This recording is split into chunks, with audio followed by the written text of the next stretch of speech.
어머님, 지금 뭐 하시는 거예요? 여긴 귀빈들이 앉는 자리예요. 어머님은 저 뒤쪽 구석 자리에 가서 앉으세요. 제발 저희 체면 좀 생각해 주세요. 며느리의 차가운 목소리가 제 심장에 얼음 송곳처럼 박혔습니다. 아들의 가장 빛나는 날, 저는 귀빈이 아니라 체면을 구기는 짐짝 취급을 받았습니다. 아들은 끝내 침묵했고 그 침묵은 제 뺨을 후려치는 손찌검보다 더 아팠습니다. 수많은 하객들의 동정 어린 시선 속에서 저는 도망치듯 행사장을 빠져나왔습니다. 제 평생을 바쳐 쌓아 올린 아들의 성공이 결국 저를 가장 비참한 나락으로 떨어뜨리는 칼날이 되어 돌아온 순간이었습니다. 사연 시작하기 전 무료로 할 수 있는 구독과 좋아요 부탁드려요. 매일 사연을 찾아주신 고마운 분들께 항상 행복이 가득하시길 바랍니다. 제 이름은 박정순. 재래시장 한 구석에서 40년 넘게 생선을 팔아 자식을 키웠습니다.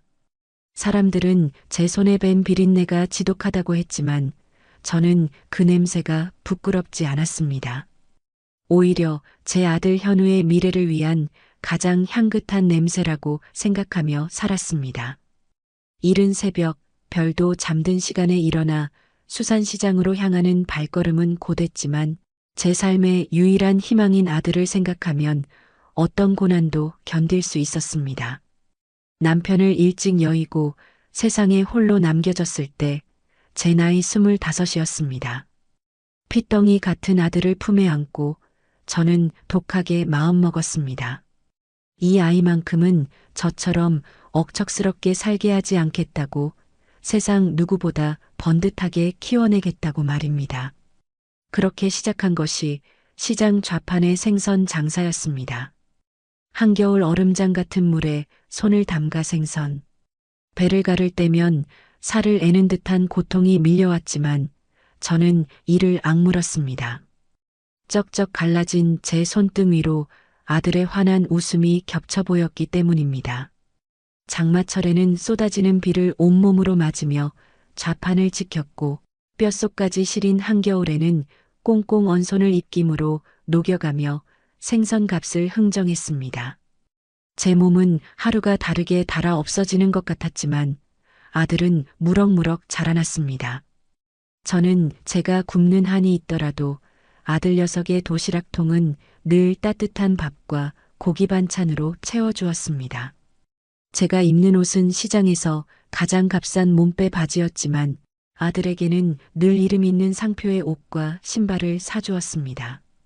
그런 제 마음을 알았는지 아들은 단 한 번도 속을 썩이지 않고 올곧게 자라주었습니다. 학교에서 받아온 상장을 제게 내밀며 쑥스럽게 웃던 그 모습, 저는 그 상장들을 제 좌판 뒤에 자랑스럽게 붙여두고 오가는 손님들에게 입이 닳도록 자랑했습니다. 우리 아들이 이렇게 똑똑합니다. 나중에 큰 사람이 될 겁니다. 그 말이 제 삶의 주문과도 같았습니다.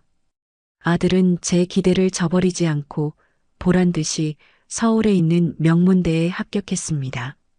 합격 통지서를 받아들고 저를 부둥켜 안고 펑펑 울던 아들의 뜨거운 눈물을 저는 평생 잊지 못할 겁니다. 그날 저는 시장 사람들에게 떡을 돌리며 이제 내 고생도 끝났다고, 내 아들이 드디어 해냈다고 목청껏 외쳤습니다. 대학을 졸업한 아들은 모두가 선망하는 대기업의 수석으로 입사했고 얼마 지나지 않아 지금의 며느리를 제게 소개했습니다. 곱고 세련된 아이였습니다. 저는 제 아들 옆에 서 있는 며느리의 모습이 한 폭의 그림처럼 어울린다고 생각했어요. 제 모든 것을 바쳐 이룬 아들의 성공이었습니다. 아들의 결혼식 날 하객들 앞에서 늠름하게 서 있는 아들과 그 옆에 백합처럼 환하게 서 있는 며느리를 보며 저는 세상에서 가장 행복한 어머니라고 생각했습니다. 남편 없이 홀로 시장 바닥을 뒹굴며 살아온 제 고된 세월이 아들의 빛나는 오늘 하루로 모두 보상받는 기분이었습니다. 저는 평생 모은 돈을 탈탈 털어 강남에 번듯한 아파트 한 채를 마련해 주었고 혼수 역시 남부럽지 않게 최고급으로 채워주었습니다. 제 모든 것을 주어도 아깝지 않았어요. 제 아들이 기죽지 않고 당당하게 어깨 펴고 살 수만 있다면 저는 그걸로 좋겠습니다. 제가 평생을 바쳐 지켜온 이 좌판이 제 손에 깊게 밴 이 비린내가 결코 헛되지 않았다는 생각에 밤마다 눈물로 감사 기도를 드렸습니다. 하지만 행복은 그리 길지 않았습니다. 동화 속 왕자님과 공주님은 결혼해서 오래오래 행복하게 살았다고 하지만 현실은 동화가 아니었습니다. 아들과 며느리가 낳은 옥동자 같은 손주를 처음 품에 안았을 때의 기쁨도 잠시, 제 마음 한구석에서는 차갑고 서걱거리는 바람이 불기 시작했습니다. 처음에는 그저 제가 너무 늙고 예민해진 탓이라고 생각했습니다. 평생을 시장 바닥에서 거칠게 살아온 저와 온실 속 화초처럼 곱게 자란 세련된 며느리 사이에 생길 수 있는 당연한 간극이라고 여겼습니다. 살아온 환경이 다르고 세대가 다른데 어떻게 모든 것이 꼭 맞을 수 있겠냐고 시간이 지나면 괜찮아질 거라고 스스로를 다독였습니다. 그 서늘한 바람의 시작은 아주 사소한 것에서부터였습니다. 제가 손주를 위해 정성껏 고아낸 사골 국물을 며느리는 어머님, 요즘 이런 거 안 먹여요. 이유식은 과학적으로 만들어진 걸 먹여야죠. 라며 싱크대에 쏟아버렸습니다. 제가 시장에서 사온 싱싱한 제철 과일은 어머님, 이런 건 농약 때문에 위험해요. 백화점에서 파는 유기농 제품만 먹여야 해요. 라며 손도 대지 않았습니다. 며느리의 말 한마디 한마디는 비수처럼 날아와 제 가슴에 박혔지만 저는 아무 말도 할 수 없었습니다. 제 무지함이 혹여나 귀한 손주에게 해가 될까 두려웠기 때문입니다. 점점 저는 아들 내외의 집에서 할 수 있는 것이 아무것도 없는 사람이 되어갔습니다. 제가 하는 모든 것은 촌스럽고 구식이며 비위생적인 것이 되었습니다. 제가 평생을 바쳐 터득한 삶의 지혜들은 그들의 세련된 세상 앞에서는 아무 쓸모없는 구시대의 유물이 되어버렸습니다. 그럼에도 저는 괜찮다고 이 모든 것이 아들과 손주의 행복을 위한 것이라고 스스로를 몇 번이고 다독였습니다. 제 평생의 소원은 오직 하나, 제 아들의 성공과 행복뿐이었으니까요. 그것을 위해서라면 저는 남은 제 인생 전부를 바쳐서라도 참아낼 수 있다고 믿었습니다. 그것이 얼마나 어리석고 미련한 착각이었는지를 깨닫기 전까지는 말입니다. 저는 그저 제 아들이 제 핏줄인 현우만큼은 제 마음을 알아줄 것이라고 언젠가는 제 편이 되어줄 것이라고 굳게 믿고 있었던 겁니다. 아들 내외와 함께하는 외식은 제게 주어진 몇 안 되는 즐거움 중 하나였습니다. 평생을 시장 좌판에 앉아 김밥이나 떡으로 끼니를 때우던 제게 식당에 앉아 갓 만든 따뜻한 음식을 먹는다는 것은 그 자체로 특별한 경험이었습니다. 하지만 그 즐거움은 언제부턴가 가시방석에 앉아있는 듯한 불편함으로 변해버렸습니다. 그 시작은 어느 주말 저녁 우리가 함께 찾았던 한 고급 한정식 집에서였습니다.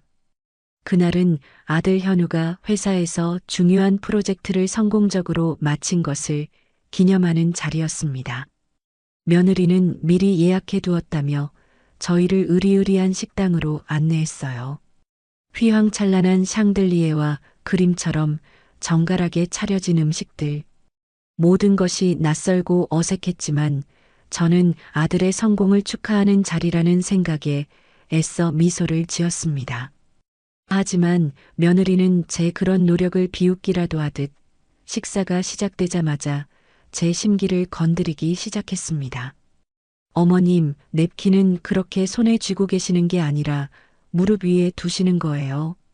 어머님, 수저는 그렇게 소리나게 놓으시면 안 돼요.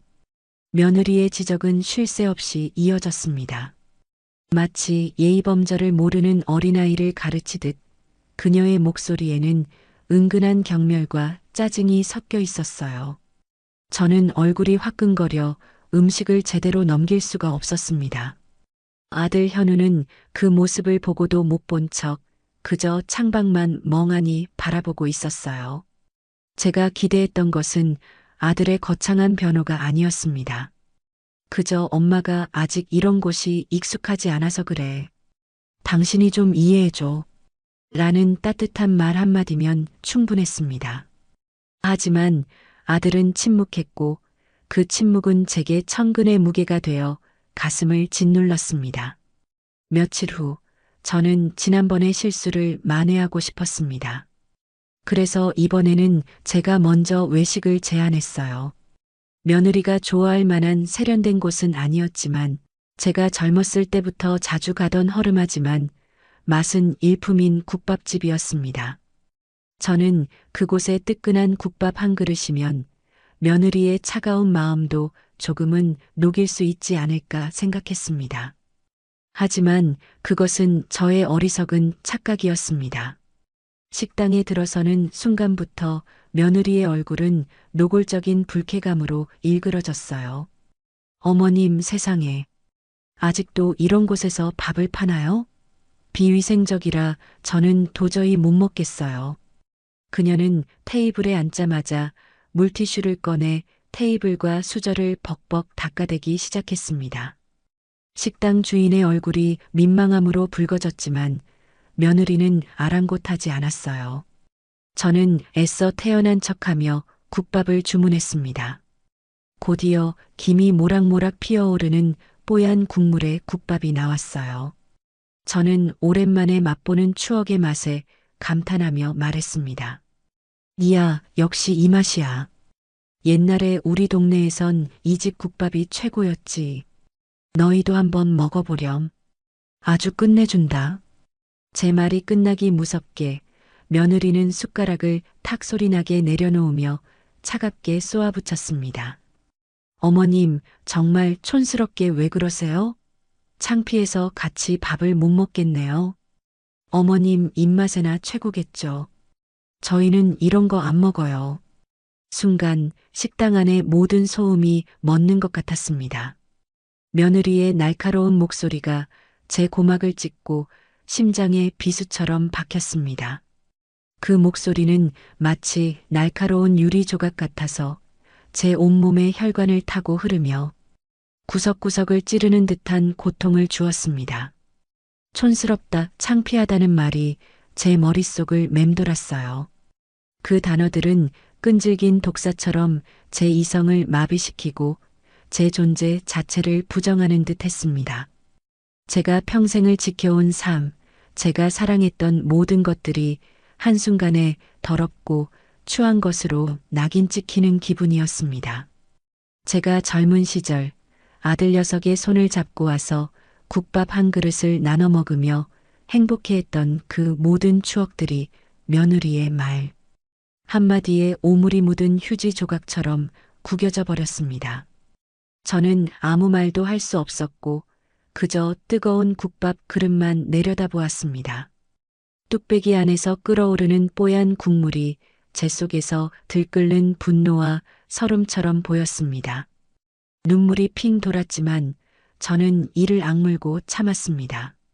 아들 앞에서 그리고 저를 경멸의 눈으로 쳐다보는 며느리 앞에서 약한 모습을 보이고 싶지 않았기 때문입니다. 여기서 눈물을 보이는 순간 저는 정말로 그들이 말하는 촌스럽고 창피한 늙은이가 되어버릴 것만 같았습니다. 저는 마지막 남은 자존심의 끈을 필사적으로 붙잡고 있었어요. 저는 떨리는 눈으로 아들을 바라보았습니다. 제 마지막 희망, 제 삶의 유일한 이유였던 아들이었습니다. 제발 이번만은 내 어미의 편이 되어 달라고 속으로 간절히 외쳤습니다. 지금껏 내가 이룬 모든 것들이 내 어미의 이 촌스러운 삶 위에서 피어난 것이라고 네. 아내가 무시하는 이 국밥 한 그릇에 내 어미의 피와 땀이 서려 있다고 제발 한마디만이라도 해주기를 바랐습니다. 하지만 아들은 이번에도 제 기대를 무참히 저버렸습니다. 그는 한숨을 푹 내쉬며 마치 모든 것이 제 탓이라는 듯한 눈빛으로 저를 쳐다보았어요. 그 눈빛은 어머니, 제발 좀 가만히 좀 계세요. 왜 자꾸 일을 만드세요? 라고 말하는 것 같았습니다. 그 순간 제 가슴 속에 남아있던 마지막 희망의 불씨가 차갑게 꺼져버렸습니다. 그리고는 피곤하다는 듯 숟가락을 내려놓고 자리에서 일어났습니다. 그만들 좀 하세요. 밥 먹는 자리에서 꼭 일해야 합니까? 입맛 떨어져서 더는 못 먹겠네요. 아들은 그렇게 저와 며느리를 남겨두고 식당을 나가버렸습니다. 그 뒷모습을 보며 저는 온몸에 힘이 빠져나가는 것을 느꼈습니다. 제가 기댈 곳은 이제 어디에도 없었습니다. 제 편은 아무도 없었어요. 저를 지켜주리라 믿었던 아들은 결국 제 손을 놓아버린 것이었습니다. 며느리는 만족스러운 미소를 지으며 저를 쳐다보았고 그 미소는 마치 승자의 조롱처럼 느껴졌습니다. 그날 저는 숟가락도 들지 못한 국밥 그릇 앞에서 한참을 앉아 있었습니다. 뽀얗던 국물 위로 제 눈물이 뚝뚝 떨어졌지만 국밥은 이미 차갑게 식어버린 후였습니다.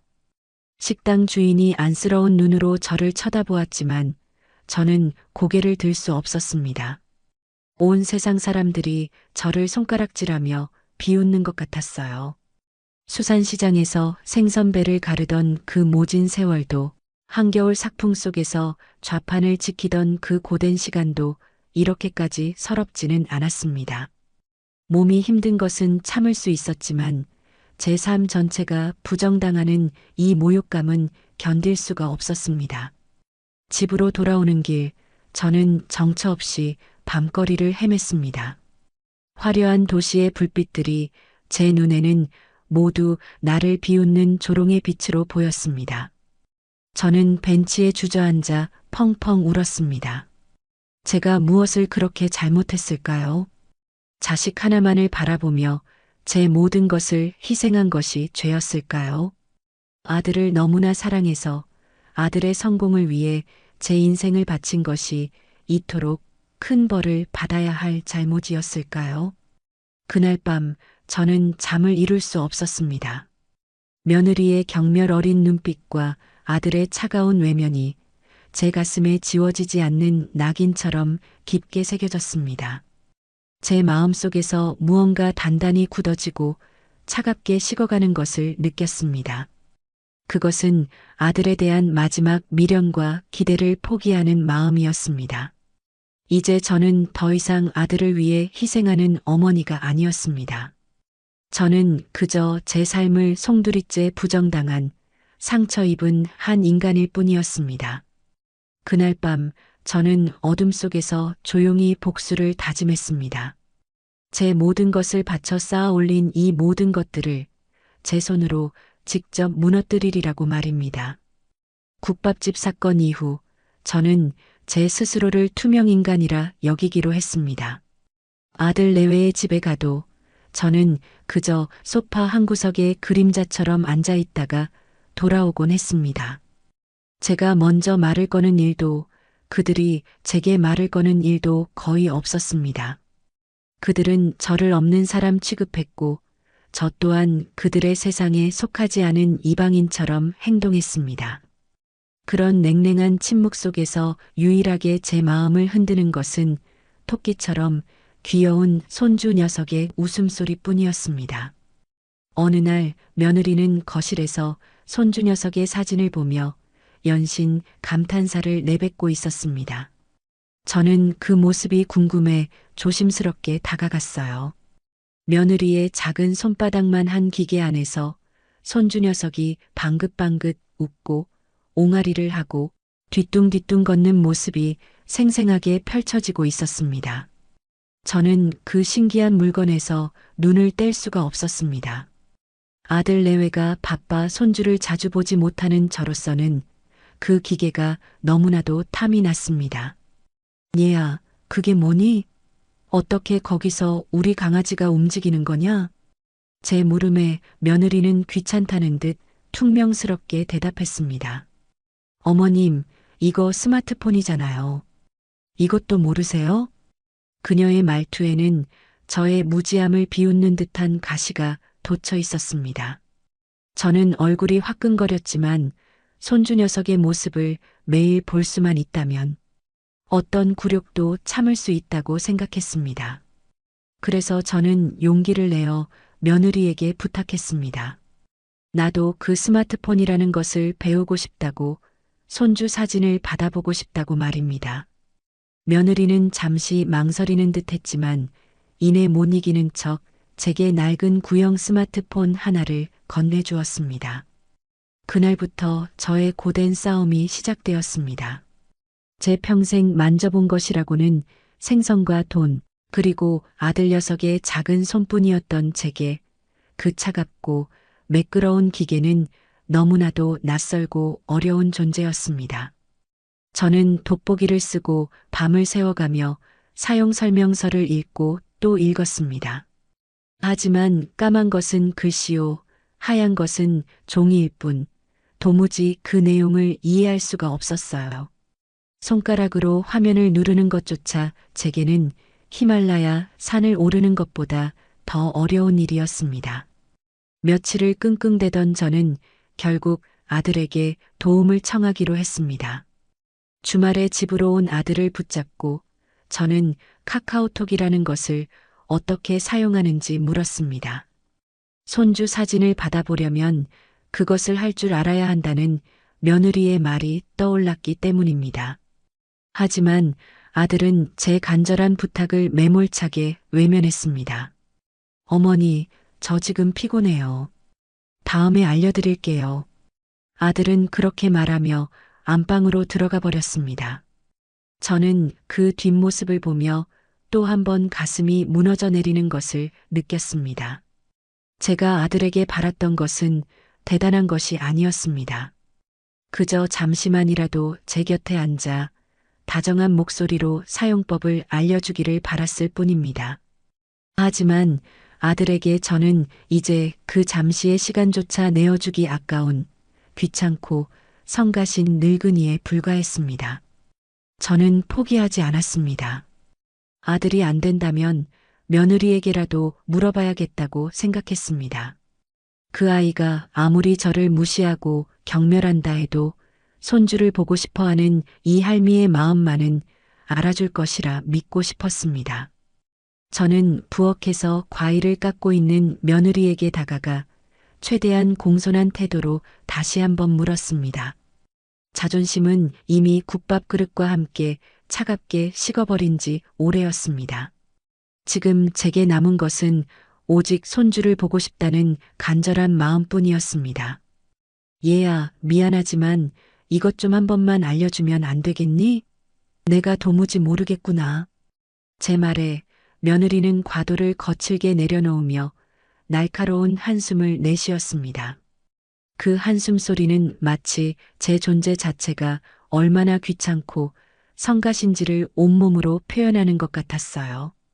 그리고는 차갑고 경멸적인 눈빛으로 저를 쏘아보며 말했습니다. 아니, 어머님, 이런 것도 모르세요? 그냥 안 하시면 안 돼요? 자꾸 이러시면 저희도 피곤해요. 순간 저는 제 손에 들려있던 스마트폰을 바닥에 떨어뜨릴 뻔했습니다. 온몸에 피가 역류하는 듯한 뜨거운 분노와 함께 심장이 얼음장처럼 차갑게 식어내리는 것을 느꼈습니다. 그냥 안 하시면 안 돼요? 라는 말이 제 심장을 후벼 팠습니다. 그녀는 지금 제게 손주를 보고 싶어하는 할미의 마음조차 포기하라고 말하고 있었습니다. 제가 평생을 바쳐 키운 아들의 아내가, 제 손주 녀석의 어미가 제게 이토록 잔인한 말을 아무렇지 않게 내뱉고 있었습니다. 저는 이제 이 집에서, 그리고 그들의 세상에서 그 어떤 것도 욕심내어서는 안 되는 존재가 되어버린 것이었습니다.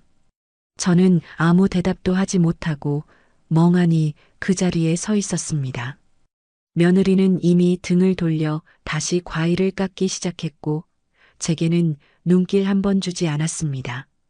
저는 마치 벌거벗겨진 채 사람들 앞에 내던져진 것 같은 극심한 수치심에 몸을 떨었습니다. 부엌 창문으로 들어오는 저녁 햇살이 제 초라한 그림자를 길게 늘어뜨리고 있었어요. 제가 바보가 된 것 같았습니다. 평생을 악착같이 살아왔지만 이제는 손바닥만 한 기계 하나 다루지 못해 며느리에게 구박이나 받는 무능한 늙은이가 되어버린 것 같아 서러움이 북받쳐 올랐습니다. 시장에서 생선 몇 마리를 더 팔기 위해 목청껏 소리치던 그 억척스러움은 다 어디로 갔을까요? 비바람 몰아치는 좌판 앞에서도 꿋꿋했던 제 모습은 온데간데 없이 사라지고 며느리의 말 한마디에 속수무책으로 무너지는 늙고 병든 노인네만 남아 있었습니다. 그날 밤 저는 어두운 방에 홀로 앉아 낡은 스마트폰을 내려다보았습니다. 차가운 액정 화면에는 아무것도 모르는 제 얼굴이 희미하게 비치고 있었어요. 주름지고 지친 얼굴, 삶의 풍파를 고스란히 맞은 제 얼굴이었습니다. 저는 그 얼굴을 보며 조용히 다짐했습니다. 이대로 물러서지 않겠다고, 반드시 내 힘으로 이 모든 것을 배우고야 말겠다고 말입니다. 더 이상 아들에게도 며느리에게도 기대지 않겠다고 결심했습니다. 이것은 단순히 스마트폰을 배우는 것이 아니었습니다. 이것은 제가 그들의 세상에서 살아남기 위한, 그리고 저 자신을 지키기 위한 마지막 싸움이었습니다. 저를 무시하고 경멸했던 그들에게 저 박정순이가 결코 만만한 사람이 아니라는 것을 똑똑히 보여주어야 했습니다. 저는 눈물을 삼키며 다시 한번 돋보기를 쓰고 사용 설명서의 첫 장을 펼쳤습니다. 그날 밤 저는 새벽이 밝아올 때까지 잠들지 못했습니다. 며느리의 날카로운 목소리가 귓가에 맴돌 때마다 저는 오히려 더욱더 이를 악물고 글자 하나하나를 눈에 새겼습니다. 그 모욕감과 수치심이 오히려 저를 움직이게 하는 원동력이 되었습니다. 그러다 문득 좋은 생각이 떠올랐습니다. 동네 복지관에서 어르신들을 위한 스마트폰 교실이 열린다는 전단지를 본 기억이 났기 때문입니다. 다음 날 아침 저는 해가 뜨자마자 복지관으로 향했습니다. 그곳에는 저처럼 배우고자 하는 열망으로 가득 찬 어르신들이 많이 계셨어요. 우리는 서로에게 의지하고 서로를 가르쳐주며 조금씩 앞으로 나아갔습니다. 젊은 강사 선생님은 며느리처럼 저를 무시하거나 핀잔을 주지 않았습니다. 오히려 제 손을 잡고 하나하나 친절하게 가르쳐 주셨어요. 저는 그곳에서 비로소 제가 존중받고 있다는 느낌을 받았습니다. 그렇게 한 달이 지났을까, 저는 마침내 제 힘으로 카카오톡이라는 것을 설치하고 며느리에게 메시지를 보낼 수 있게 되었습니다. 손주 사진 좀 보내다오.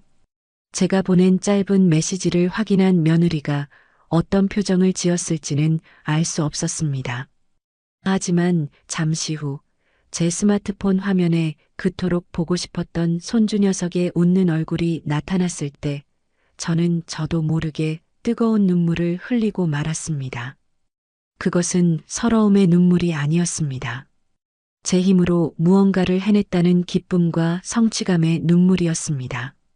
저는 그날 제 인생의 새로운 장이 시작되었음을 예감했습니다. 더 이상 누구에게도 의지하지 않고 오직 제 힘으로 제 삶을 개척해 나갈 것이라고 저는 굳게 다짐했습니다. 제가 복지관을 오가며 조금씩 세상과 소통하는 법을 배워가던 그 무렵 아들 현우는 회사에서 승승장구하며 초고속 승진을 거듭했습니다. 저는 아들의 성공 소식을 들을 때마다 제 모든 것을 바쳐 아들을 키운 보람을 느끼면서도 한편으로는 마음 한구석이 서늘해지는 것을 느꼈습니다. 아들이 높이 올라갈수록 저와 아들 사이의 거리는 더욱더 멀어지는 것만 같았기 때문입니다. 그 불안한 예감은 오래지 않아 현실이 되었습니다. 어느 날 아들은 상기된 얼굴로 제게 말했습니다. 자신이 드디어 임원 승진을 하게 되었다고, 이제 강남에 우리 가족이 함께 살 번듯한 집을 마련해야겠다고 말입니다. 저는 아들의 말에 기쁘면서도 한편으로는 덜컥 겁이 났습니다. 강남의 아파트 값은 제가 평생 시장 바닥에서 벌어온 돈으로는 감당할 수 없는 천문학적인 금액이었기 때문입니다. 하지만 저는 아들의 부푼 꿈에 찬물을 끼얹고 싶지 않았습니다. 그래서 저는 제 인생의 마지막 보루와도 같았던 남편이 남겨준 유산이자 제가 평생을 모은 돈이 담긴 통장을 아들에게 내어주었습니다. 현우야, 이걸로 강남에 내 이름으로 된 집을 사거라. 이제 너도 어엿한 집안의 가장이니 어디 가서 기죽지 말고 당당하게 어깨 펴고 살아야 한다. 제 통장을 받아든 아들은 눈시울을 붉히며 제 손을 꼭 잡았습니다. 어머니, 감사합니다. 이 은혜는 평생 잊지 않고 효도하며 갚겠습니다. 저는 아들의 그 말을 굳게 믿었습니다. 이 집이 우리 가족을 더욱 단단하게 묶어주는 새로운 보금자리가 될 것이라고 저는 그렇게 믿고 싶었습니다. 며칠 후 아들과 며느리는 제 돈으로 강남의 최고급 주상복합 아파트를 계약했습니다. 한강이 한눈에 내려다 보이는 그림처럼 아름다운 집이었습니다. 며느리는 새 집을 꾸미는 재미에 푹 빠져 매일같이 백화점을 드나들며 값비싼 가구와 소품들을 사들였습니다. 저는 그 모습을 보며 헛헛한 마음이 들었지만 아들이 행복해하는 모습을 보며 애써 제 마음을 다독였습니다. 하지만 그 집은 저의 기대와는 달리 저와 아들 내외의 사이를 더욱더 멀어지게 만드는 차가운 벽이 되어버렸습니다. 며느리는 새 집에 제가 오는 것을 노골적으로 꺼렸습니다. 제가 혹여나 비싼 가구의 흠집이라도 낼까, 제 몸에 밴 생선 비린내가 고급스러운 집의 품격을 떨어뜨리기라도 할까봐 전전긍긍하는 모습이 역력했습니다. 저는 그 집에서 숨 쉬는 것조차 조심스러웠고 마치 허락 없이 남의 집에 들어온 불청객이 된 것만 같았습니다. 그러던 어느 날 저는 며느리의 충격적인 모습을 목격하고 말았습니다. 며느리는 자신의 친구들을 새 집으로 초대해 집들이를 하고 있었어요. 저는 손주 녀석이라도 볼까 싶어 잠시 들렀다가 우연히 그들의 대화를 엿듣게 되었습니다. 지수야, 너 정말 대단하다. 어떻게 결혼한 지 몇 년 만에 이런 집을 다 마련했어? 남편이 정말 능력 있나 봐. 친구의 부러움 섞인 말에 며느리는 의기양양한 표정을 지으며 대답했습니다. 능력도 능력이지만 사실 우리 집은 시댁 도움 같은 거 하나도 안 받았어. 남편이랑 나랑 둘이서 악착같이 모아서 우리 힘으로 장만한 거야. 나는 남들처럼 시어머니한테 손 벌리고 아쉬운 소리 하는 거 딱 질색이거든. 저는 그 말을 듣는 순간 망치로 머리를 한 대 세게 얻어맞은 듯한 충격에 휩싸였습니다. 제가 평생을 모은 피 같은 돈으로 마련한 집을 마치 자신들의 힘으로 이룬 것처럼 태연하게 거짓말을 하고 있었습니다. 그녀는 제 희생과 헌신을 송두리째 부정하고 자신의 허영심을 채우는 도구로 이용하고 있었던 겁니다. 제 인생 전체가 아들의 성공을 위해 바쳤던 제 모든 세월이 며느리의 값비싼 핸드백이나 구두보다 못한 하찮은 것으로 취급당하는 기분이었습니다. 그동안 꾹꾹 눌러왔던 분노와 서름이 화산처럼 폭발할 것만 같았습니다. 저는 더 이상 참을 수가 없었습니다. 저는 떨리는 몸을 이끌고 그들 앞에 나섰습니다. 거실의 화려한 조명이 제 초라한 행색을 더욱 도드라지게 비추고 있었지만 저는 조금도 위축되지 않았습니다. 지금 이 순간 저는 더 이상 물러설 곳이 없는 벼랑 끝에 선 사람이었기 때문입니다.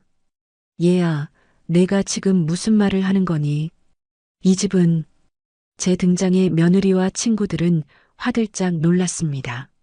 며느리는 당황한 기색을 감추지 못하고 저를 거칠게 잡아끌며 밖으로 밀어냈습니다. 그녀의 소나기 힘은 어찌나 강한지 제 팔뚝에 시퍼런 멍이 들 것만 같았어요. 어머님, 지금 여기서 뭐 하시는 거예요? 제가 나중에 다 설명해 드릴 테니 제발 좀 가만히 계세요. 그녀는 제 입을 막고 저를 도둑이라도 취급하듯 현관 밖으로 쫓아냈습니다. 굳게 닫힌 문 앞에서 저는 한참을 멍하니 서 있었습니다. 제 심장은 분노와 배신감으로 터져버릴 것만 같았어요. 문틈으로 새어나오는 그들의 웃음소리가 제 귀에는 마치 지옥의 소리처럼 들렸습니다. 저는 그 순간 깨달았습니다. 저와 며느리는 결코 함께할 수 없는 사이라는 것을, 그리고 제 아들은 더 이상 제 편이 아니라는 것을 말입니다.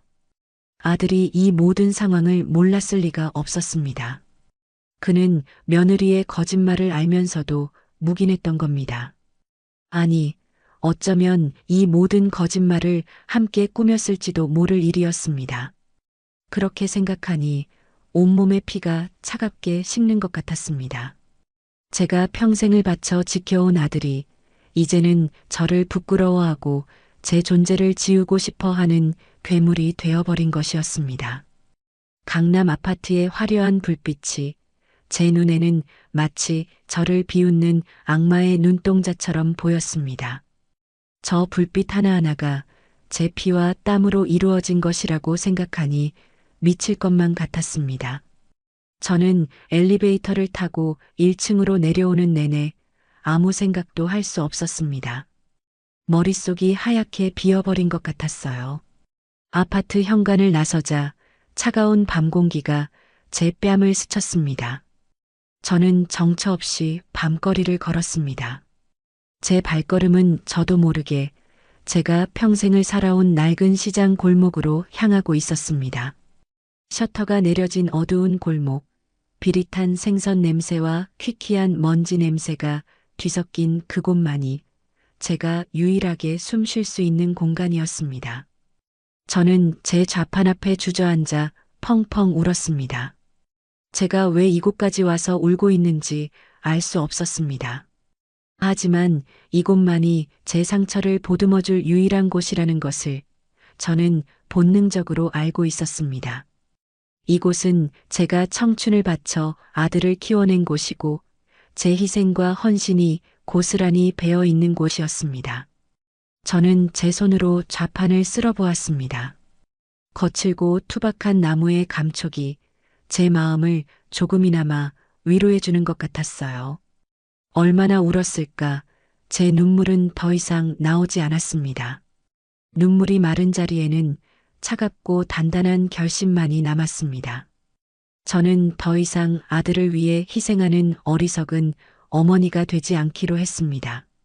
저는 제 인생을 되찾기로 했습니다. 저를 무시하고 짓밟았던 그들에게 제가 어떤 사람인지를 똑똑히 보여주기로 했습니다. 그날부터 제 마음속에서는 무서운 복수의 칼날이 조용히 갈리기 시작했습니다. 저는 낮에는 아무 일 없다는 듯이 시장에 나가 생선을 팔았고 밤에는 홀로 법률 서적을 뒤적이며 제가 할 수 있는 일들을 찾아보았습니다. 이제 남은 것은 그 칼을 언제 어떻게 휘두를 것인가 하는 문제뿐이었습니다.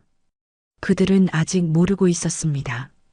자신들이 짓밟은 늙은 어미가 자신들의 화려한 성을 송두리째 무너뜨릴 무서운 계획을 세우고 있다는 사실을 말입니다. 저는 그들의 가장 행복한 순간에 가장 절망적인 나락으로 떨어뜨려 줄 것이라고 굳게 다짐했습니다. 아들 현우가 사장으로 취임한다는 소식을 전해 들었을 때 저는 세상을 다 가진 것처럼 기뻤습니다. 제 아들이, 제가 평생을 바쳐 키운 아들이 드디어 그 높은 자리에 오르게 된 것이었습니다. 시장 좌판에서 생선 비린내를 묻혀가며 악착같이 살아온 제 고된 세월이 아들의 빛나는 성공으로 마침내 보상받는 기분이었습니다. 저는 취임식 날짜가 적힌 달력을 머리맡에 붙여두고 매일같이 그날만을 손꼽아 기다렸습니다. 취임식 전날 밤 저는 설레는 마음에 한숨도 잠을 이룰 수 없었습니다. 옷장 깊숙이 넣어두었던 몇 년 전 큰맘 먹고 장만했던 고운 한복을 꺼내 몇 번이고 입었다 벗었다를 반복했습니다. 제 아들의 가장 빛나는 날, 혹여나 제 초라한 행색이 아들에게 흠이 될까봐 걱정이 앞섰기 때문입니다. 저는 다음 날 아침 일찍 난생 처음으로 동네 미용실에 들러 머리를 곱게 매만지고 옅게나마 분칠도 했습니다. 거울 속에 비친 제 모습이 낯설었지만 나쁘지 않았습니다. 적어도 오늘만큼은 시장의 생선 장수 박정순이 아니라 자랑스러운 사장 아들을 둔 어머니이고 싶었습니다. 설레는 마음을 안고 행사장에 도착했을 때 이미 그곳은 수많은 하객들로 인산인해를 이루고 있었습니다. 번쩍이는 카메라 조명과 향수 냄새, 그리고 사람들의 높은 웃음소리, 모든 것이 제가 평생 살아온 세상과는 다른 별천지 같았습니다. 저는 그 화려한 분위기에 주눅이 들어 행사장 구석에 조용히 서 있었습니다. 그때 저를 발견한 아들이 환한 미소를 지으며 제게 다가왔습니다. 어머니 오셨어요. 오늘따라 유난히 고우십니다. 아들의 칭찬에 저는 소녀처럼 얼굴이 붉어졌습니다. 아들은 제 손을 잡고 자신과 함께 단상 가까운 앞자리에 앉기를 권했습니다. 저는 잠시 망설였지만 아들의 손에 이끌려 하객들의 축하를 받으며 앞으로 나아갔습니다. 제 아들이, 사장이 된 제 아들이 이렇게 많은 사람들 앞에서 저를 챙겨주고 있었습니다. 저는 그 순간 지난날의 모든 서러움이 눈 녹듯 사라지는 것을 느꼈습니다. 하지만 그 행복은 오래가지 않았습니다. 우리가 단상 앞에 거의 다다랐을 무렵 화려한 드레스를 차려입은 며느리가 날카로운 표정으로 우리 앞을 가로막았습니다. 그녀는 저를 위아래로 훑어보더니 노골적인 경멸의 눈빛으로 제게 쏘아붙였습니다. 어머님, 지금 뭐 하시는 거예요? 여긴 귀빈들이 앉는 자리예요. 어머님은 저 뒤쪽 구석 자리에 가서 앉으세요. 제발 저희 체면 좀 생각해 주세요. 며느리의 차가운 목소리가 제 심장에 얼음 송곳처럼 박혔습니다. 체면. 그 한마디가 제 모든 것을 무너뜨렸습니다. 저는 제 귀를 의심하며 며느리와 아들을 번갈아 쳐다보았습니다. 하지만 아들은 이번에도 아무 말이 없었습니다. 그는 그저 곤란하다는 표정으로 제 손을 슬그머니 놓을 뿐이었습니다. 며느리는 그것으로도 모자랐는지 제 등을 거칠게 떠밀며 뒤로 물러나라고 재촉했습니다. 어머니, 뭐 하세요? 안 비키시고. 사람들 다 쳐다보잖아요. 저는 수많은 하객들이 저를 쳐다보며 수군거리는 것을 느꼈습니다. 온몸에 피가 역류하는 듯한 극심한 수치심에 저는 숨조차 제대로 쉴 수 없었습니다. 저는 더 이상 그 자리에 서 있을 수가 없었습니다. 저는 떨리는 몸을 이끌고 도망치듯 행사장 밖으로 뛰쳐나왔습니다. 등 뒤로 들려오는 수많은 사람들의 웅성거림과 며느리의 날카로운 목소리가 제 등을 후벼 파는 것 같았어요. 제 눈에서는 뜨거운 눈물이 쉴 새 없이 흘러내렸습니다.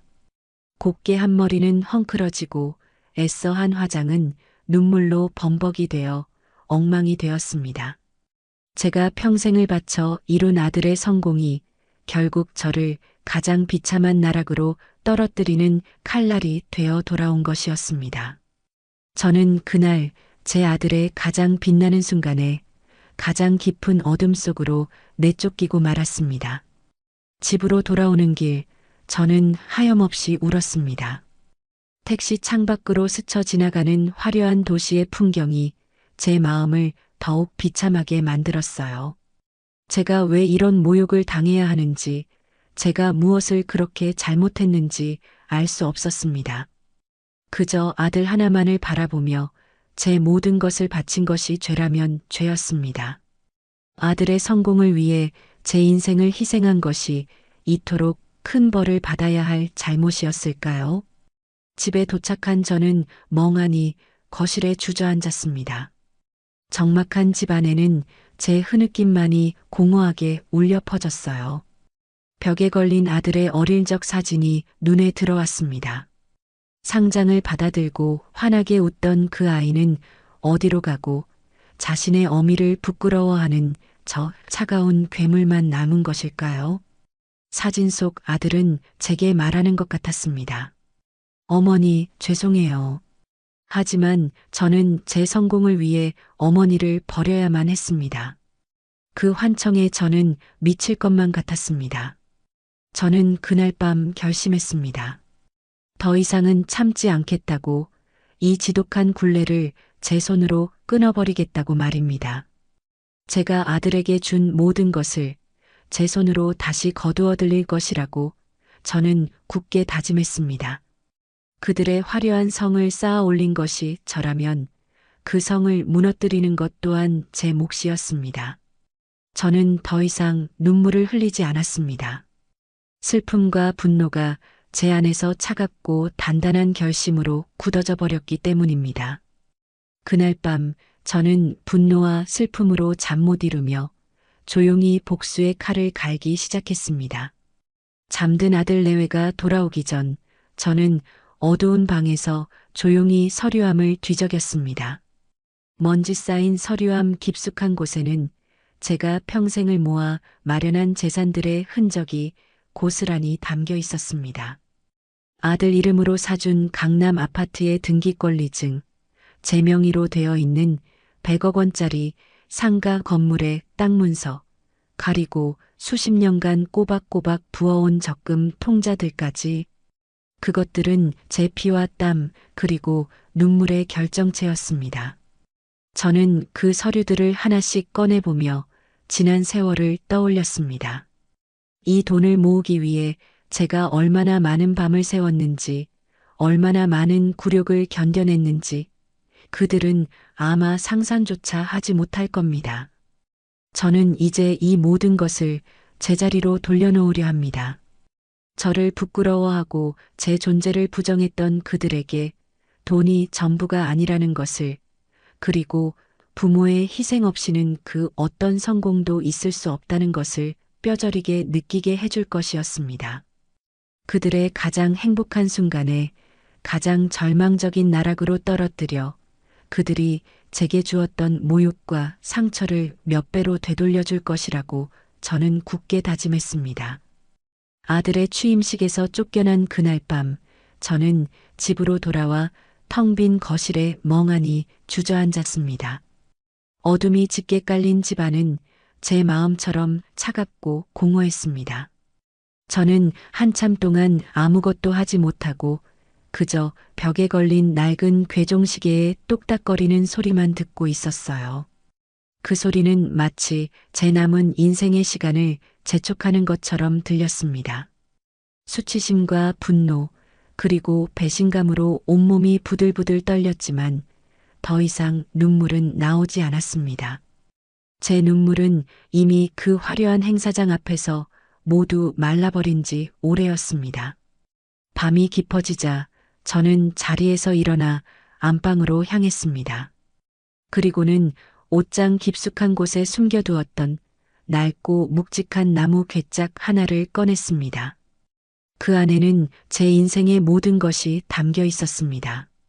남편이 세상을 떠나며 남긴 약간의 유산과 제가 40년 넘게 시장 바닥에서 피와 땀으로 일궈낸 재산의 기록들이었습니다. 저는 떨리는 손으로 괴짝의 낡은 자물쇠를 열었습니다. 괴짝 안에는 누렇게 변색된 서류들이 가득했습니다. 저는 그 서류들을 하나씩 꺼내 바닥에 펼쳐놓기 시작했습니다. 가장 먼저 눈에 들어온 것은 아들 현우의 이름으로 되어 있는 강남 아파트의 등기권리증이었습니다. 제 평생을 모은 돈으로 마련해준 아들의 성공의 상징과도 같은 집이었습니다. 저는 그 서류를 보며 쓴웃음을 지었습니다. 이 종이 한 장이 결국 제 아들을 저를 부끄러워하는 괴물로 만들어버린 것이었습니다. 그 옆에는 제 명의로 되어 있는 100억 원짜리 상가 건물의 땅 문서가 놓여 있었습니다.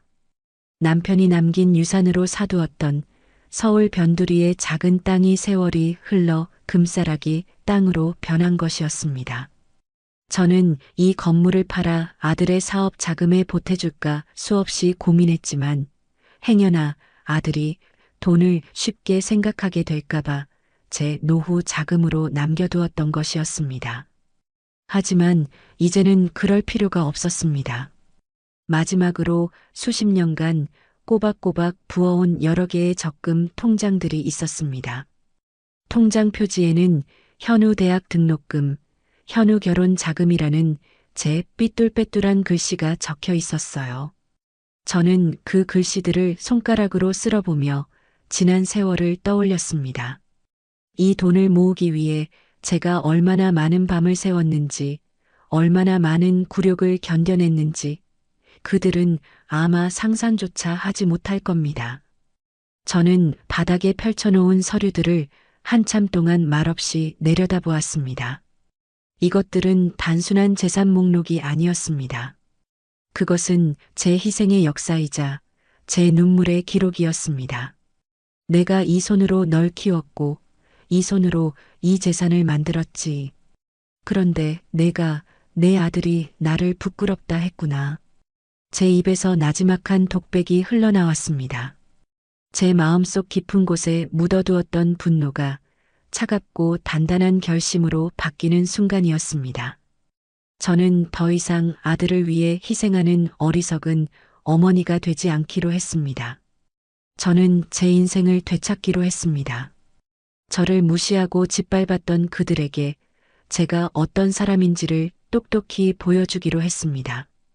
다음 날 아침 저는 동이 트자마자 집을 나섰습니다. 제 손에는 지난밤 챙겨둔 서류 뭉치가 들려 있었어요. 저는 수소문 끝에 유능하기로 소문난 한 변호사 사무실을 찾아갔습니다.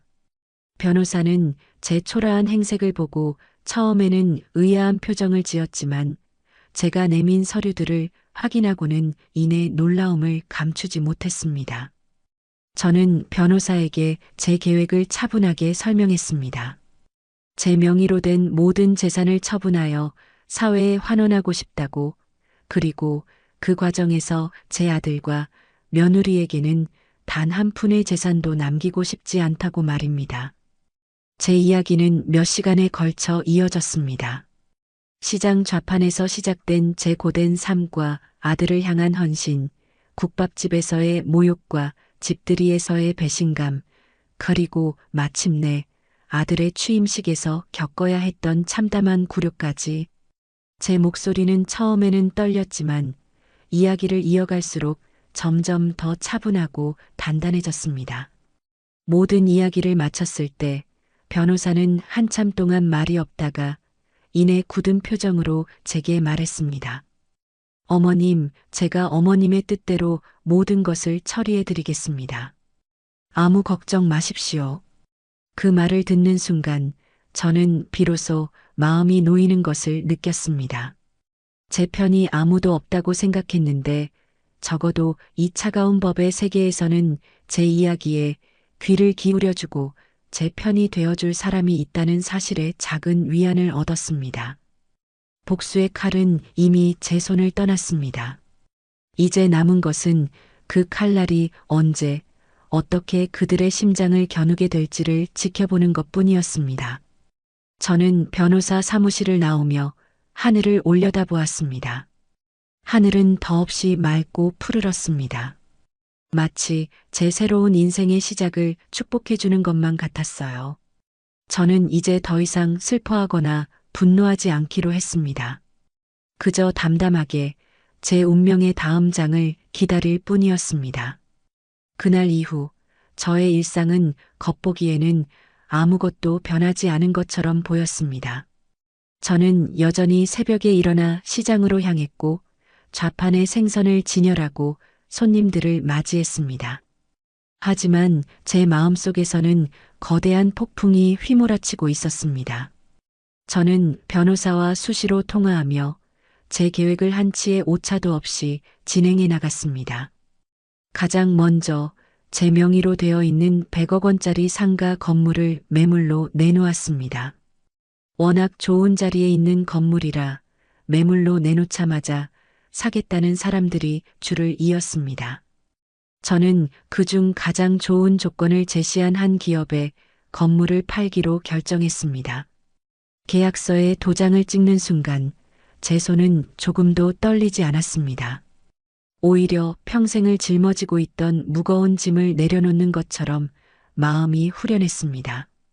건물 매각 대금이 제 통장으로 들어오던 날 저는 그 돈을 단 하루도 제 통장에 넣어두지 않았습니다. 저는 곧바로 변호사가 미리 설립해둔 공익재단과 장학재단의 계좌로 돈을 모두 이체했습니다. 한평생 가난하고 소외된 이웃들을 위해 살고 싶었던 제 오랜 꿈이 이런 방식으로 이루어지게 될 줄은 몰랐습니다. 가장 어려운 관문은 아들 이름으로 되어 있는 강남 아파트였습니다. 이미 증여가 끝난 재산이라 되찾기가 쉽지 않다는 것을 알고 있었지만 저는 포기하지 않았습니다. 변호사는 제가 아들에게 아파트를 사주며 나누었던 대화들 그리고 효도를 약속했던 아들의 말을 증거로 부담부 증여의 조건을 입증할 수 있다고 했습니다. 마침 제가 복지관에서 스마트폰을 배우며 녹음 기능을 익혔던 것이 결정적인 도움이 되었습니다. 저는 아들과 통화할 때마다 은연중에 아파트 이야기와 효도에 대한 이야기를 꺼내며 모든 대화를 녹음해 두었던 겁니다. 법적 절차는 생각보다 더디고 복잡했지만 저는 초조해하지 않았습니다. 오히려 그 시간을 즐겼습니다. 제가 준비하는 시간이 길어질수록 아들과 며느리가 누리는 거짓된 행복의 시간 또한 길어질 것이고 그 행복이 무너졌을 때의 절망감은 더욱 클 것이기 때문이었습니다. 저는 그들이 가장 높은 곳에 올라섰을 때 가장 고통스러운 방식으로 그들을 끌어내리고 싶었습니다. 저는 가끔 아들 내외의 집에 들러 아무것도 모른 채 행복에 겨워하는 그들의 모습을 지켜보았습니다. 며느리는 여전히 저를 무시했고 아들은 저를 귀찮아했습니다. 하지만 저는 더 이상 상처받지 않았습니다. 오히려 그들의 어리석은 모습을 보며 속으로 비웃었습니다. 그래, 지금을 마음껏 즐기거라. 너희의 그 화려한 성이 곧 모래성처럼 무너져 내릴 테니. 시간은 흘러 마침내 모든 준비가 끝났습니다. 변호사에게서 모든 법적 절차가 마무리되었다는 연락을 받은 날, 저는 조용히 달력을 보았습니다. 그날은 공교롭게도 아들 현우의 생일이었습니다. 저는 이것이 하늘의 뜻이라고 생각했습니다. 아들에게 가장 큰 생일 선물을 주게 될 것이라고 저는 차가운 미소를 지었습니다. 복수의 서막이 이제 곧 오를 것이었습니다. 아들 현우의 생일날 아침이 밝았습니다. 저는 여느 때와 마찬가지로 새벽에 일어나 시장으로 향했습니다. 좌판의 싱싱한 생선들을 진열하면서도 제 마음은 온통 다른 곳에 가 있었습니다. 오늘 제 아들은 인생 최고의 생일 선물이자 최악의 재앙을 동시에 맞이하게 될 것이었습니다. 저는 애써 태어난 척 손님들을 맞았지만 끓어오르는 복수심의 심장이 터질 것만 같았습니다. 오전 10시가 되자 제 휴대전화가 요란하게 울리기 시작했습니다. 변호사였습니다. 어머님, 계획대로 모든 것이 시작되었습니다. 그 한마디에 저는 비로소 길고 길었던 싸움의 서막이 올랐음을 직감했습니다. 변호사는 제가 위임한 대로 제가 가진 모든 재산의 사회 환원 절차를 언론에 공개했습니다. 동시에 아들 현우 명의의 강남 아파트에 대해서는 부담부 증여 해제 소송을 제기하며 가압류 신청을 했습니다. 소문은 걷잡을 수 없이 빠르게 퍼져나갔습니다. 재래시장 생선 장수 할머니, 평생 모은 100억대 재산 사회의 쾌척, 아들 사장 취임식에서 내쫓긴 어머니의 눈물, 전 재산 기부로 이어져 자극적인 제목의 기사들이 인터넷을 도배하기 시작했습니다. 기자들은 벌떼처럼 제 시장 좌판으로 몰려들었고 방송국에서는 인터뷰 요청이 쇄도했습니다. 저는 변호사의 조언에 따라 묵묵부답으로 일관했습니다. 제가 아무 말도 하지 않을수록 세상의 상상력은 더욱 잔인하게 날뛰기 시작했기 때문입니다. 그날 오후 저는 아들 내외가 살고 있는 강남 아파트로 향했습니다. 아파트 입구는 이미 기자들로 인산인해를 이루고 있었어요. 회사에서 쫓겨나듯 집으로 돌아온 아들과 며느리는 자신들의 집 앞에 붙은 빨간색 가압류 딱지를 보고 망연자실한 표정으로 서 있었습니다. 그들의 화려했던 성이 한순간에 무너져 내리고 있었던 겁니다. 이게 다 어떻게 된 일이야? 어머니가 하신 짓이죠. 어떻게 저희한테 이러실 수 있어요? 며느리는 저를 발견하자마자 악을 쓰며 달려들었습니다. 하지만 저는 눈 하나 깜짝하지 않았습니다. 오히려 저는 그녀를 향해 차갑게 미소 지어 보였습니다. 이제야 나를 어머니라고 부르는구나. 내가 친구들 앞에서 시댁 도움 하나 안 받고 내 힘으로 이 집을 장만했다고 했을 때 나는 이미 내 어미가 아니었다. 제 말에 며느리는 아무 대꾸도 하지 못하고 그 자리에 주저앉아 통곡하기 시작했습니다. 아들 현우는 넋이 나간 사람처럼 허공만 바라보고 있었어요. 그는 아마 이 모든 상황을 믿을 수 없다는 듯 보였습니다. 사장 취임의 단꿈에 젖어 있던 그는 하루아침에 모든 것을 잃고 사회적 조롱거리로 전락해버린 것이었습니다. 불효한 자식, 어머니 내쫓고 알거지됐다. 어머니의 피눈물, 아들의 성공 신화를 무너뜨리다. 언론은 연일 아들 내외의 이야기를 대서특필했습니다. 그들이 쌓아 올린 명성과 체면은 산산조각이 났고 세상은 그들을 향해 무자비한 돌을 던졌습니다. 아들은 결국 회사에서 권고사직을 당했고 며느리는 친구들 사이에서 웃음거리로 전락했습니다. 저는 그들의 몰락을 먼발치에서 조용히 지켜보았습니다. 제 마음속에는 통쾌함과 함께 형용할 수 없는 씁쓸함이 밀려왔습니다. 제가 원했던 것은 이런 것이었을까요? 아들의 파멸을 보며 기뻐하는 제 모습이 과연 제가 원했던 어머니의 모습이었을까요? 하지만 저는 후회하지 않았습니다. 이것은 그들이 받아야 할 마땅한 죗값이자 제가 제 자신을 지키기 위해 선택한 유일한 방법이었기 때문입니다. 며칠 후 저는 제 이름으로 된 작은 원룸을 얻어 이사를 했습니다. 시장 좌판도 다른 사람에게 넘기고 평생 처음으로 저 자신만을 위한 시간을 갖기 시작했습니다. 처음에는 모든 것이 낯설고 어색했지만 저는 조금씩 평온을 되찾아갔습니다. 더 이상 저를 무시하는 며느리도 저를 외면하는 아들도 없었습니다. 저는 비로소 저 자신으로 박정순이라는 한 인간으로 오롯이 살아갈 수 있게 된 것이었습니다. 복수는 끝났고 이제 남은 것은 제 상처를 보듬고 새로운 삶을 살아가는 것뿐이었습니다. 제가 시장을 떠나 조용한 동네의 작은 원룸으로 이사한 지 한 달쯤 지났을 때였습니다. 초인종 소리에 문을 열자 그 앞에는 낯선 남자가 서 있었습니다. 아니, 낯설다고 생각했지만 자세히 보니 그는 제 아들 현우였습니다.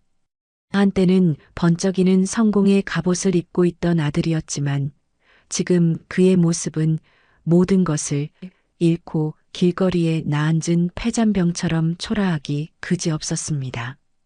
값비싼 양복 대신 낡고 구겨진 셔츠를 입고 있었고 자신감으로 가득 찼던 얼굴에는 깊은 절망과 피로의 그림자가 드리워져 있었습니다. 아들은 저를 보자마자 그 자리에 털썩 무릎을 꿇었습니다. 그리고는 어린아이처럼 엉엉 울기 시작했습니다. 어머니, 제가 잘못했습니다. 제가 정말 죽을 죄를 지었습니다. 제발 용서해 주세요. 저는 아무 말 없이 무릎 꿇고 있는 아들을 차갑게 내려다보았습니다.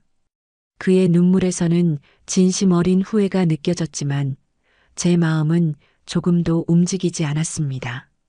제 마음속의 모든 감정은 이미 사장 취임식 날 그 차가운 행사장 바닥에서 모두 얼어붙어 버렸기 때문입니다. 저는 이미 용서하고 말고 할 감정조차 남아있지 않은 빈 껍데기 같은 사람이 되어버린 것이었습니다. 한참을 울던 아들은 이내 떨리는 목소리로 제게 애원하기 시작했습니다. 어머니, 제발 예전으로 돌아가게 해주세요. 집도 회사도 모든 것을 잃었습니다. 이대로는 길거리에 나앉게 생겼어요. 제발 저희를 거두어 주세요. 저는 아들의 그 말을 듣고 쓴웃음을 지었습니다. 결국 아들이 제게 온 이유는 진정한 용서를 구하기 위함이 아니었습니다. 그는 그저 잃어버린 자신의 부와 명예를 되찾고 싶었을 뿐이었습니다. 그는 마지막 순간까지도 저를 자신의 안위를 위한 도구로 이용하려 하고 있었습니다. 저는 천천히 입을 열었습니다. 제 목소리는 저 자신도 놀랄 만큼 차갑고 단호했습니다. 일어나거라. 내가 흘리는 눈물은 내 잘못을 뉘우치는 눈물이 아니라 잃어버린 재산이 아까워 흘리는 눈물이겠지. 내가 진정으로 용서를 구해야 할 대상은 내가 아니다. 내가 부끄러워하고 외면했던 너의 과거와 너의 뿌리에게 용서를 구해야 할 것이다. 저는 아들에게 제가 기부한 재산은 결코 되찾을 수 없을 것이라고, 그리고 아파트 역시 곧 법적 절차에 따라 강제 집행될 것이라고 냉정하게 말했습니다. 아들은 제 말에 완전히 절망한 듯 고개를 숙인 채 어깨를 들썩였습니다. 저는 그런 아들을 보며 마지막 말을 건넸습니다. 재산은 내가 돌려받지 못할 거다. 하지만 내가 오늘 내 앞에서 무릎 꿇은 것으로 나는 모든 것을 용서하기로 했다. 그러니 이제 그만 일어나서 내 삶을 살아라. 그리고 다시는 내 어머니를 부끄러워하지 마라. 제 말이 끝나자 아들은 비로소 고개를 들어 저를 바라보았습니다. 그의 눈에는 복잡한 감정들이 뒤엉켜 있었습니다. 원망과 후회, 그리고 아주 작은 깨달음의 빛이 스쳐 지나가는 것 같았습니다. 그는 한참 동안 저를 바라보다가 이내 힘없이 자리에서 일어나 비틀거리며 돌아섰습니다. 저는 그 멀어지는 뒷모습을 보며 비로소 제 마음속에 남아있던 마지막 앙금이 씻겨 내려가는 것을 느꼈습니다. 그날 이후 저는 다시는 아들을 만나지 않았습니다. 아들이 어떻게 살아가는지에 대한 소식도 더는 궁금하지 않았습니다. 저는 제 새로운 삶을 사는 데에만 집중했습니다. 복지관에서 만난 친구들과 함께 여행을 다니고 새로운 것들을 배우며 평생 처음으로 저 자신만을 위한 시간을 보냈습니다. 어느 날 저녁 저는 창가에 앉아 노을 지는 하늘을 바라보고 있었습니다. 문득 제 눈에서 눈물 한 방울이 흘러내렸습니다. 하지만 그것은 더 이상 서러움이나 분노의 눈물이 아니었습니다. 그것은 제 고단했던 삶을 위로하고 마침내 자유를 찾은 제 영혼을 축복하는 해방의 눈물이었습니다. 기나긴 복수는 끝났고 저는 비로소 제 인생의 진정한 주인이 되었습니다. 제 손에 밴 비린내는 여전했지만 이제 저는 그 냄새가 조금도 부끄럽지 않았습니다. 그것은 제 치열했던 삶의 증거이자 제가 끝까지 지켜낸 자존심의 향기였기 때문입니다.